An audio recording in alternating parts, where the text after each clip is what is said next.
You are listening to the Backline podcast.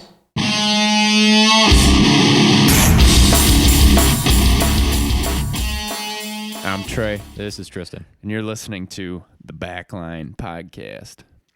All right, everybody. Welcome to episode 22 of the Backline podcast. Today I have Trey. Like every other time. Like every other time. Here. I think what you meant is we're talking about, now there's a lot of stuff going on with Mile 134. Mm-hmm.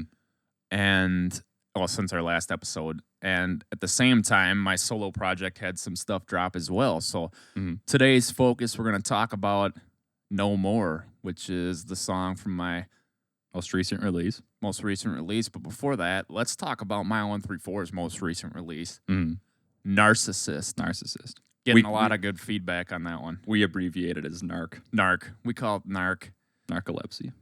Narcotics. Narcotics.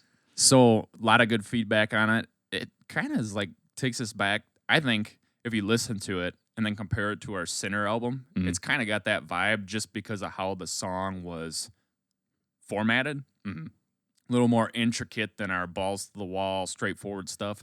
Yeah, it's a little less ground and pound. It's a little more airy and whatnot. But I had a friend of mine compare it to Korn for some no reason. kidding. Which is a little bit, I wasn't sure where they were coming from, but I was like, okay, I get it. Like, it's a little bit different than maybe our other stuff. Maybe the vibe is Korn, but maybe not the rhythms. But I could see the main riff being Korn and I guess the verse, but yeah. I appreciate the compliment. I mean, I love Korn, but that's not who I would think it would be. You know, when we first wrote it, and it, I was like, this sounds like Seether or Stained. Stained, really. Yeah. Just with the big chorus. And they have the Open Your Eyes that's and that chorus kind of uses similar. Yeah. But yeah, that's cool. It was a good one. We did a poll on Facebook and Instagram, and I said, because I keep saying but it's we, but I handle most of the social media you posting. do a lot of that. So I asked a poll a couple weeks ago. I go, Narc or Mud? And Narc won by a landslide on Facebook. A couple votes for Mud on Facebook. But, and then it was a little bit closer on Instagram, but people still like Narc a lot better. I don't know. Yeah. I mean, Mud was pretty one-dimensional. It's like, we're going to smack you in the face. Yeah. And, Mud is kind of ground and pound, and maybe not to everybody's flavor, but I dig it. And that's like a Decline song. Yeah, 100%. Yeah. But Yeah, Narc's been good, and I'm really proud of that whole release because, we kind of went in with just the chorus, and we're like, we don't know, and we co-wrote the rest of it together. Yeah, absolutely. And you did the bass, and we came up with the cool-ass leads, like the day we're like, we're going to record leads. Well, shit, I really don't have anything. Well, we're going to do it. Yeah. You mixed them really well. Drums sound phenomenal. And it's just, it was a good song because obviously we write from personal experience. So that was a good one to get off our chest a little bit. We've been sitting on that one for a while. That one took a bit to formulate kind of because we wrote it from the chorus. So it took a little bit of time to. Yeah, we kind of reverse engineered it. But, the meaning of the song, all that stuff, it just felt like a weight, because that's the beauty of art. It's expression with, what did Tool's singer say? He goes, we write aggressive music because we can't hurt people. Yeah. So it's like the same vibe. It's like you get your message out and you feel better. So yeah, Narc's been cool, and we get a lot of compliments on the artwork, which was cool. Nice. That took some work. So yeah. All right. On to No More. That was released a week after Narc was, so June was busy for us. Absolutely. And just to clarify, this is your solo project. You can find me at Trey Waggy Musician on Instagram or TikTok. I really don't fuck with TikTok anymore at all. But yeah, my Instagram, and I don't have a Facebook page for my solo project because I want as little social media as I need. And I just like Instagram a little better. So No More was released. It's my follow-up to my debut single, Dead to You. But the cool thing about No More is, like everything I do, Tristan had a very integral part in the whole process. He helped me record it. He did the drums on it, obviously, the bass, and there's a cool ass piano part in there too. So, yeah. Yeah, that was fun to just kind of, I like working on music in general, so it was fun to just kind of get involved in something that's not necessarily my song, but kind of add the backbone to it. So that was fun. It was fun to get involved with that and work on that and whatnot. But no, that song's got some interesting lyrics.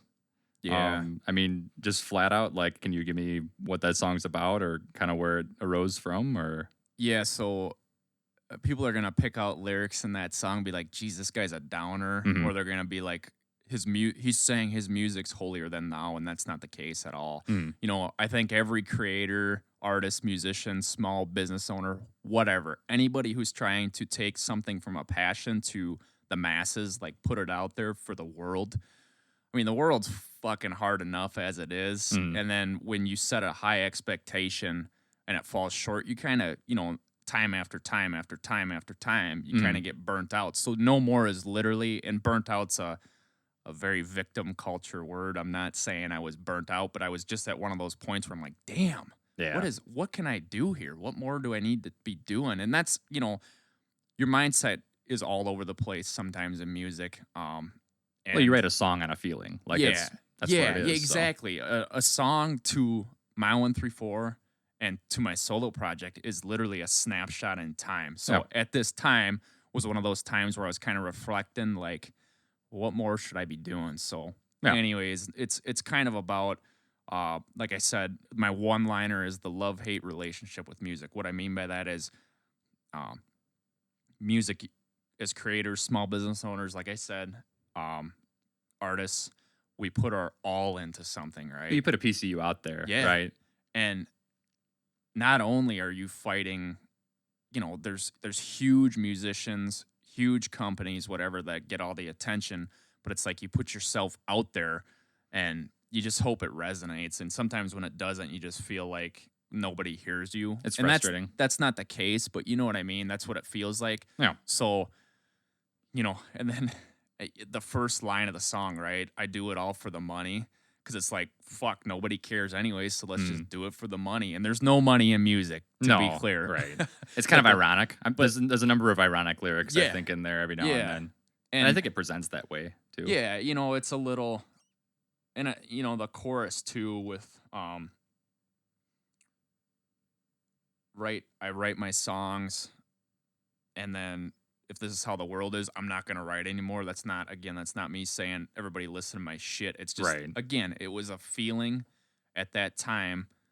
It just felt like you put yourself out there and the world kind of beats you down, and it's fucking hard enough trying to do something that you're passionate about. And with, it's different when you're just playing music for the fun. Yeah. But it's when you're trying to create a product, a brand, and the world just keeps pushing back. That's what this song was about. And then you get more frustrated when you see stupid, I love the line, let's stop making stupid people famous. Because you see like one-liners on TikTok, like the Haktua girl or something like that, where it's like now they're millionaires for saying something stupid. And it's like you have all these great artists. This isn't just us. This is like anybody who's small, really. Yeah. Like, I feel like this is relatable for anybody who has done like creative work or put their stuff out there at all. Like, you kind of you put a piece of yourself out there that you think is good, or you put effort into, and then you see somebody who does a 30-second interview, says something really stupid, and all of a sudden they're a multimillionaire with fame out the wazoo. And they're not even doing an art. They just said something, right? Like, it's coincidence. And it sucks when any artist is out here putting their entire effort into music or anything creative that requires from scratch, right? Only effort to create the product. And I want to say product, but the final piece, create the final piece, and then just to have it just fall flat, right? Yeah. It's, it's a little self-indignant, where it's like, I want people to see the thing that I make, but it also sucks when you see happenstance shit that is objectively fucking stupid. Yeah. Then blow up, right? And I'm a great overthinker. Yeah. So I should, dude, I am content when I put music out there. That's all I need. It's like my message is out in the world. That'll be my legacy for as long as we have internet and you can find music. Yeah. But then it's like, okay, yeah. Honestly, sometimes it's a lack of feedback, right? You get feedback it's just, one way or the other, like whether it's good or bad feedback, right? You just don't get anything. Or visibility. I mean, if you want to go there, you got algorithms that throttle small businesses, musicians, and it's like, geez. Did that kind of thought play into the song at all? Yeah. Like this song, so let's think of the lyrics here. The one that sticks out and people will probably talk about the most is shaking their ass all the way to fame. Yeah, that's the TikTokers, right? Yeah. It's or the Twitch. If I can't make it, how can they? Bleed my soul out, nothing changed. Write these damn songs, don't get paid. Well, bitches shaking their ass all the way to fame. That's exactly what it is. I'm putting myself out there. There's a ton of work going on behind the scenes. And then you scroll or you post your shit and you scroll and it's like these people are millionaires for showing skin or whatever it may be. It feels saying something unjust. stupid. Yeah, but that's the world we live in, right? Everybody wants a quick dopamine hit. Yeah. So it's really we're getting real psychological and real. heavy. But it's how the human race has evolved. You want the quick dopamine. You want something that's gonna get you off in 3 seconds. It's not like you can, back in I even remember what drew me to music, man. Nirvana's Nevermind. We had CD players, right? You pop that thing in, no phone. You literally just had your imagination, and that song just took you on a journey. And it's not like that anymore. No, absolutely. So, anyways. No, I mean, it makes sense. Like, to just kind of expand on it, it feels unjust, especially, like, again, from a creative perspective, you're out here putting everything out here, and then you don't get feedback. You don't get, it's not even a views thing. It's just more like, I want people to see this to tell me if it's good or bad. Well, or I want this to be out there. And it's not even for any, like, sometimes it feels like, self, I don't know how to say it, but it feels like, why don't they see me? That's not the point. No. It's like, as a musician, there's no rules in music and there's really no measurables. It's not like a sports team or a basketball there's no game. Stats. It's like, you performed to 89% as well on this album. I mean, you see that in media, but it's like you put your shit out there. It's like, okay, how'd I do? And not that you should care. Again, this song was kind of me going in the weeds on the. It's a snapshot of a moment, more of the job / industry side of music. Yeah, and that's valid. Music isn't all sunshine and rainbows or somebody screaming into a mic. There's a lot to it. Bands and whatnot, they're a product. I don't want to say it like that, but your face on social media is essentially the product of your efforts. Well, dude, that's like I say, and small business owners can laugh at this, and independent farmers, whatever, they can laugh at this, and they would be right. But I take the approach that a band is like a small business. Now, it's not to that level in our case because we have full-time jobs. It's not like we're relying on it like farmers would be or full-time small businessmen would be, businessmen or women. But it's the same. I try to apply the same tactics. So yeah. I mean, you got to put your effort in, right? Yeah. I get it. Inputs equal outputs. So we're kind of in the weeds right now. Yeah. Let's try to bring this back to the song. So, like, I understand that it's the groundwork of the song. Did you write the song in one go? Is it like a one-shot song? I know we talked about it before, how you wrote a chorus in the shower, Like, what kind of brought this song about? So this one actually was the chord progression. Like the intro chord progression? Yeah, so that's a very normal chord progression. It's kind of flat, or I don't want to say flat, but if you listen, it's very used. But if you listen, it's not. Yeah. So I leave off some notes on purpose, so it's a little more dissonant. Yeah. Little eerie-ish. Sure. But yeah, and then actually the first line was the first lyrics I wrote for that song. Yeah. Because I was just like, I do it all for the money. Did it write itself progressively, Yeah. like as you went, or did you just kind of had an idea for lyrics? Yeah, that one was another one. I think that was sitting around as long as Dead to You was. Kind of refining it. Yeah, but it was some refining. Yeah, I mean, the lyrics flowed pretty well because I kind of knew what the song was going to be about. Yeah.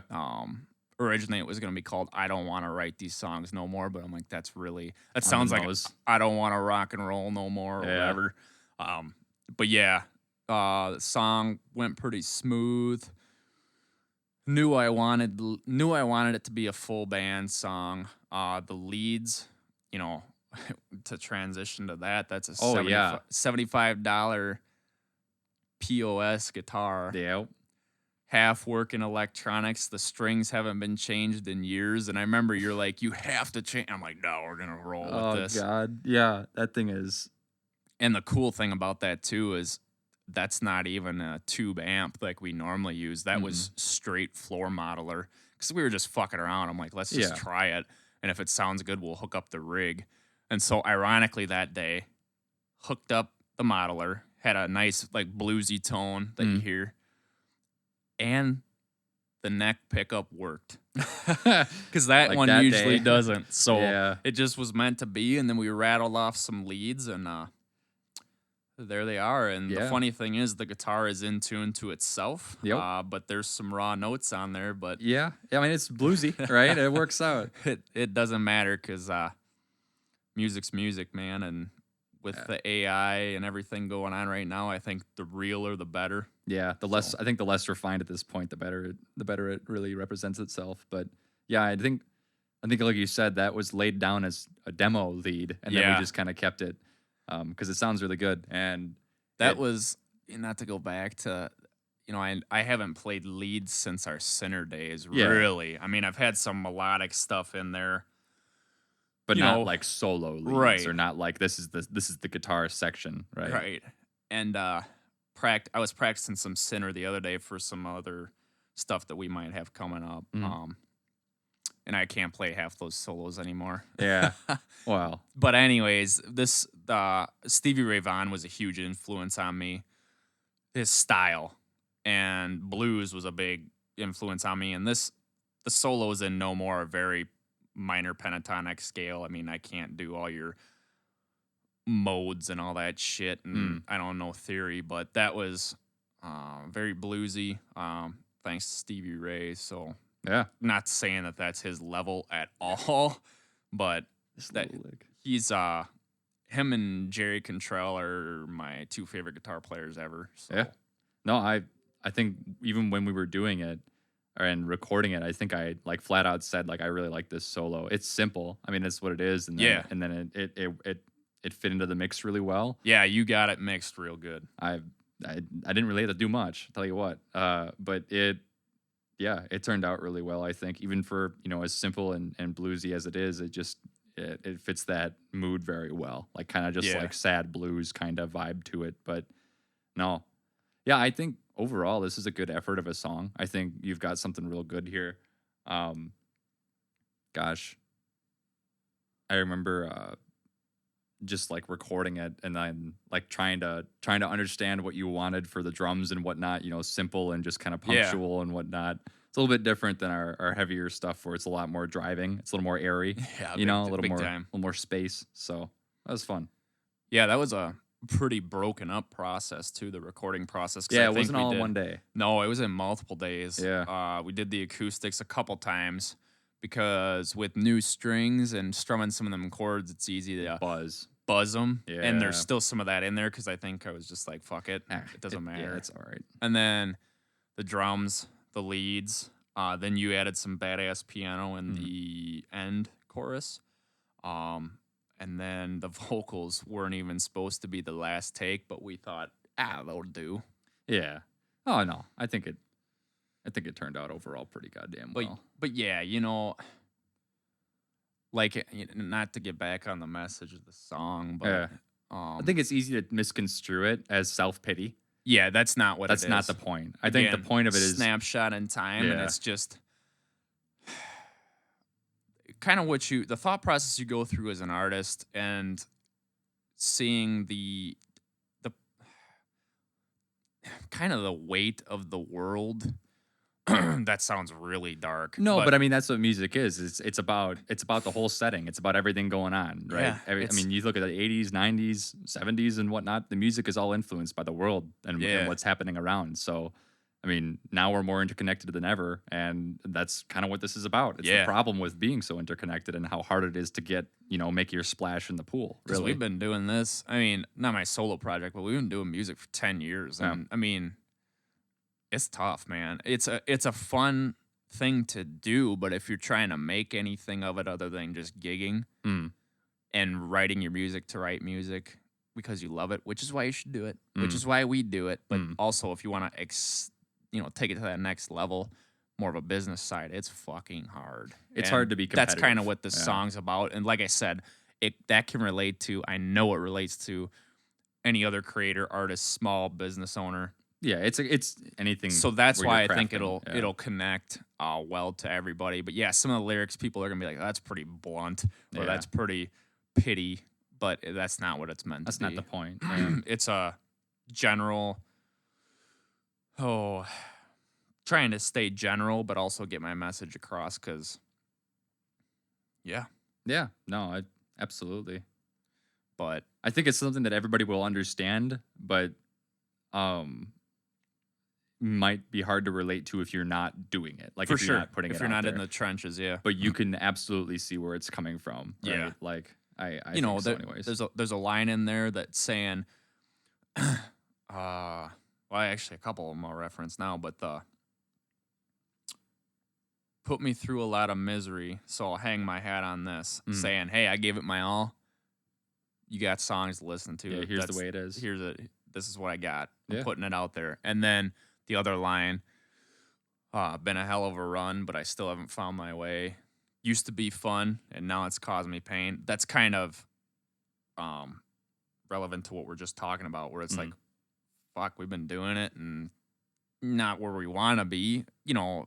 We had different aspirations, I think, when we started and whatnot. And like I was saying, man, when we started, it was we would be content just to play shows, right? But as you and I are driven, it's like, well, hey, let's raise the bar. Let's raise the bar. What do we want to do next? What do we want to do next? So it's like, and we set big goals. Yeah. So it's like continuously falling short sometimes. It's like, fuck. I mean, we keep getting back up. I'm not saying we're victims in quotes. It's just like, fuck, let's keep going, but something's got to give, right? Yeah, that's kind of what that line's about. And then the chorus is self-explanatory with. I will say it's hard to complain. Not in a like, oh, it's hard to complain because everything's so good. It's more or less hard to complain because sometimes people take that the wrong way. Yeah. Especially in the scene and industry. I'll say that flat out. If you complain, sometimes people shoot at you, right? Yeah. And dude, we've exceeded what we wanted to do at the start of it. It's just like I said, we were so gung-ho that it's like we keep raising the bar and shoot for the stars, man. So yeah, the song, I think people can connect with it. Yeah, so absolutely. Yeah, and that's, to sum all that up, that's my love-hate relationship with music. I love writing, I love creating, but the business side of it sometimes and some of the stuff you deal with, it's tough, man. But like I said, that's why the song will relate to a lot of people. Yeah. Because, fuck it. Yeah. Absolutely. So, no, it was, that's the follow-up to Dead to You. Full band called No More. Yeah, absolutely. Do you have anything, I guess just to kind of put a pin in it and wrap it up, anything in the future for the solo project or anything coming up? So, more cringy content, because of course, gotta try to beat those TikTok one-liners with their sayings and shit. Get some traction there. Feed the algorithm. Yep. Just start pulling buzzwords. Honestly. I'm gonna just write a song out of buzzwords. Maybe that's what we gotta do. So we got Haktua. What's another one that we could do right now? I don't know. I'm sure There's we so many. Just scroll the For You page or whatever. Yeah. The generic. The trending reels or whatever. Yeah, that's what it is. Yeah, just we go should, on there. my 134 and my solo projects start doing some of those cringy, trendy reels. Because if you think mine are cringy now in our bands, we can get cringier. We can do the trending reels and not put our twist on them at all. Anyways, I'll stop that. Because they're creators too. Yeah. this might not be the podcast for that discussion, but I understand where you're Yeah. coming from. Anyways, what's next? So, like I said, more post-release content. I don't think you can see it anymore, but I did a live stream kind of where I talked more content, where I talked more about No More. And I think it's down, but you can go find it on our. I'm gonna put it on Like this, YouTube or this something. podcast release. Oh, okay. On Substack, so be sure to subscribe. And yeah, pretty much just laying low. Maybe write some stuff. Like I said, this one and Dead to You were queued up for a while, so I got so many songs that could, or so many riffs that could be songs. So I just got to get dialed in and plugging away at those, and busy with Mile 134. So Yeah. we'll see what happens. Stuff in the future for sure. Yeah, I think right now we're kind of in a zone where we're just kind of doing whatever. I know we kind of reiterate that a lot on our podcasts, but Yeah, keep kind of getting, just doing shit. yeah, get some show offers and hate to turn them down. Talking Mile 134 now, but Yeah. we're trying to stay focused on writing and recording, and yeah. I mean, we're getting back to the roots and why we started a band, which was getting music out there, our messages out there, and that's been, honestly, I might catch some flack for this, but that's been more fulfilling than playing live shows. It I can think. be. Yeah. I mean, it's Because it's who you are. It's like you Yeah. go to live shows, not that we're not who we are. We are notorious for just showing up as we are at live Yeah. shows. But it's just like I think for so long, we're getting Mile 134 now, so we'll keep it short. But yeah. I think for so long we kept playing the same songs. And it's like, all right, we just want to write. We did a So- lot of shows. Oh, Like we it was did a it was a lot, and it was a lot of spending time performing and not writing. Yeah. Which is fun. That was absolutely fun. But I think right now we're kind of trending towards doing more creative stuff. Yeah. and Getting back into that. yeah. So that's where we're at. So Well, more new music is complete with Mile 134, but I don't know how soon we'll release it. As far as my solo project, it's more reels and content. So, all right. awesome. Thanks for tuning in, everybody. Yep. This was mostly everything about No More. No more. Thanks. Thank you for listening to the Backline podcast.